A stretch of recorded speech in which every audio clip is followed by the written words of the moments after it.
Hi friends, this is Rishi and welcome to Science with Rishi. Right now we are dealing with the chapter number 3, motion in a straight line, and today we are going to discuss a very simple and very small topic, acceleration. What do you mean by acceleration? Acceleration simply means a change in speed. Okay. For example, you are moving in a straight line in a car or some object, let it be a car, and let your father is driving it. Okay. Suppose he is going at a speed of around 20 meter per second and suddenly he decides to increase the speed. Okay. And he decided to take it up to 60 meter per second in 10 seconds. Okay. So this is your initial velocity, and he took it to final velocity 60 meter per second in time this much. Okay. So here acceleration is final velocity minus initial velocity and the time taken for that. You are very familiar with this equation, right? So here what is the acceleration? 60 minus 20 divided by 10, which is 4 meter per second square. So simply this is acceleration. And acceleration can be in both ways. It can be in positive and negative also. In negative acceleration, what is happening? The speed is decreasing, right? For example, your father was driving at 60 meter per second and he decided to brake it and he decided to take it up to 20 meter per second in the same time 10 seconds.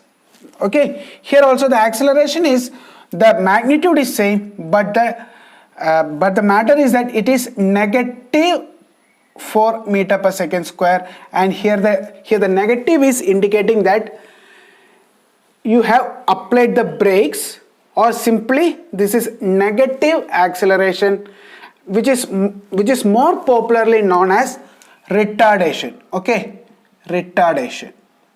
So what is retardation? Retardation is negative acceleration. Okay. Now what do you mean by uniformly accelerated motion? The term itself says uniform acceleration, which means the rate of change of velocity with respect to time is constant throughout for that particular time. Example, suppose your vehicle is going at 10 meter per second and in 5 seconds the velocity reached, let it be 15 meter per second. Okay. If the acceleration is uniform, or if you are going in a uniform accelerated motion, in another 5 seconds, which means total 10 seconds, the velocity will be 20 meter per second. And for another 5 seconds, 15 seconds, what will be the velocity? It will be 25 meter per second.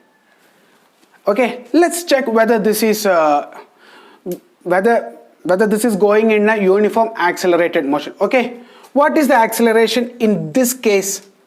Initial velocity is 10, final is 15, and the time is 5 seconds. So acceleration is v minus u by t, which is 15 minus 10 by 5, which is 1 meter per second square. Okay, now take the second case. Here the initial velocity became 15 and the final velocity became 20. So 20 minus 15 by 5, again 5 by 5, 1 meter per second square. Now let's take the third case. Initial became 20 and final became 25. So 25 minus 20 divided by 5, again 5 by 5, 1 meter per second square. So what can you conclude from this?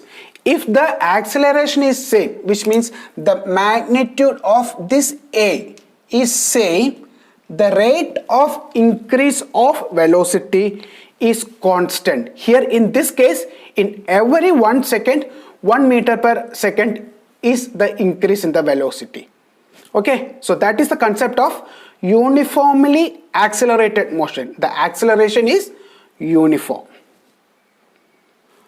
Now I have expressed the same values in a graph. Okay, at time t equal to 0 the velocity is 10, and at 5 it is 15, at time 20, at time 10 the velocity is 20, and at time is equal to 15 the velocity is 25, and I have joined all those points. Now what is the characteristic of this graph? This is a straight line with a constant slope, right? At no point this line is moving in this manner, or it is becoming steeper. It is maintaining its slope constantly, right? So if the object is moving in a uniform acceleration, the line will be a straight line with a constant slope, and the slope of this line will give you the magnitude of acceleration. Let's check it. What do you mean by the slope? Slope is, what do you mean by slope?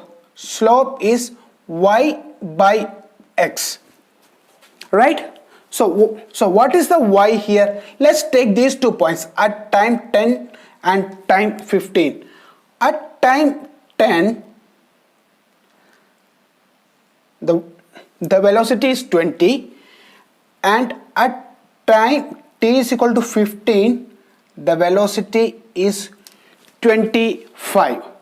So what is the y? Y is this value, right? 25 minus 20 divided by, and what is x? X is this value, 15 minus 10, which is 5 by 5, which is equal to 1 meter per second square, and the same value which we got by substituting in this formula. So what can you conclude from this? If an object is moving in a uniformly accelerated motion, and if we are representing that motion in a velocity time graph, I repeat, in a velocity time graph, okay, the characteristic of that graph will be a straight line with a constant slope, and the magnitude of that slope will give you the magnitude of the acceleration. Okay, this is a very important point, keep it in your mind.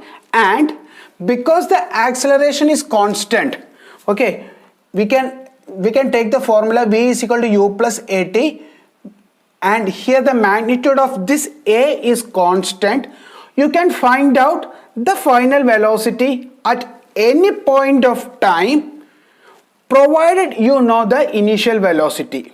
Okay, here you know the initial velocity, and you know the acceleration. So for any time, at any time t, you can find out the final velocity either by substituting in this formula, or by extending or by extrapolating this graph.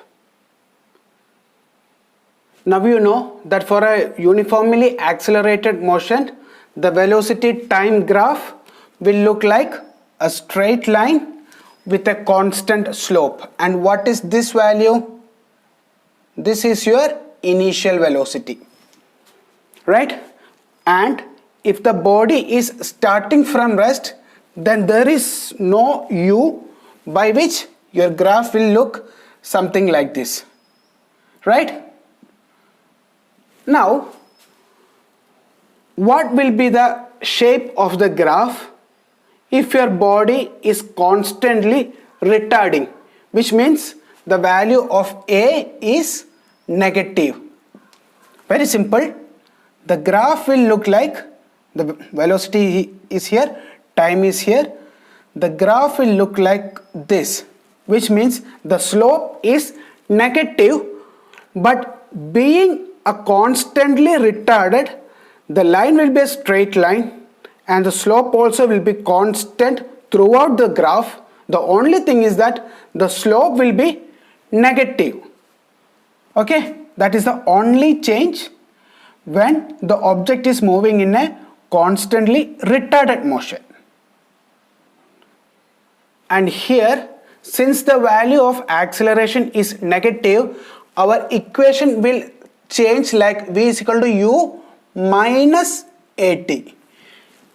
Okay, here also you can find out the final velocity for at any point of time, provided you know what is the value of minus a and what is the initial velocity.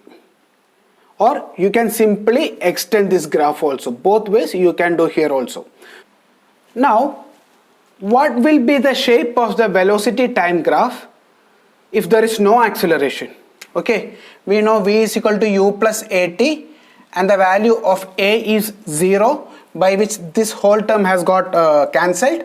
So which means v is equal to u. Here the shape of the graph, the velocity time graph, will be a straight line parallel to x-axis.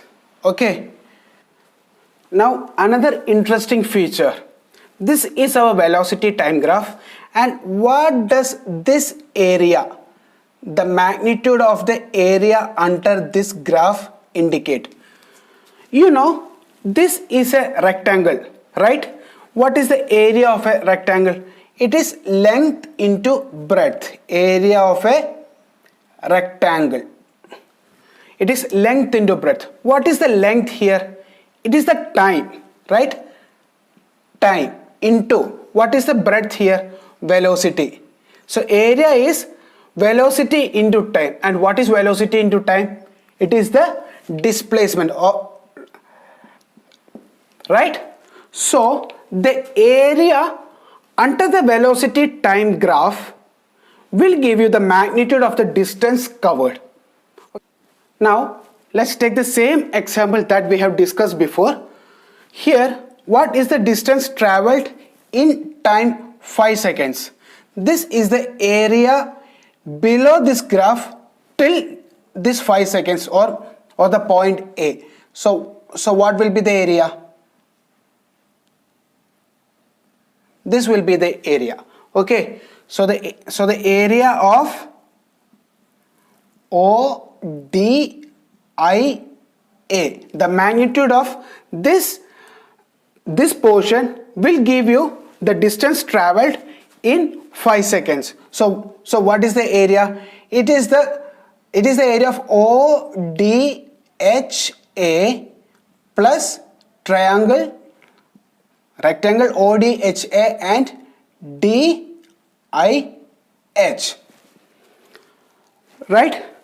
So what is the area of this rectangle? Length into breadth. What is the length? 5 into this breadth, 10, plus what is the area of a rectangle? Half BH, right?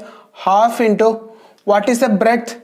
Breadth is 5, and what is the height? This height, that is also 5. So 5 into 10, 50, plus 12.5, which is 62.5 meters. So 62.5 is the 62.5 meter is the distance traveled by this object in 5 seconds. Similarly, what is the distance traveled till t is equal to 15 seconds? This is the area of the polynomial ODKC, right? ODKC, which means this also will get included, the whole area. And actually you can divide it like rectangle ODJC plus triangle DKJ. What is the area? What is the length here? 15 into breadth 10. 15 into 10 plus half into 15 into this height, another 15.